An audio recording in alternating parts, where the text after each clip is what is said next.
Pinaghalong Spitfire at Clearmore para sa Paragis.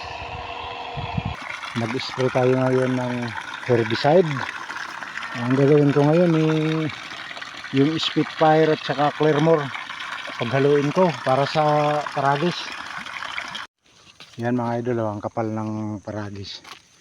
Ito yung i-sprayan ko ngayon ng Clearmore. Subukan ko nga, hindi pa ako nakasubok na mag-spray ng Clearmore, kaya lagi Paragis yung damo dito sa mais ko. Mag-spray tayo ngayon ng Clearmore. Tingnan nga natin kung Clearmore, Paragis, no more ba talaga. Pinaghalong Spitfire at Clearmore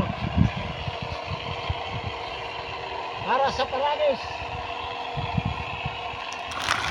Yan lang mga idol, follow and share.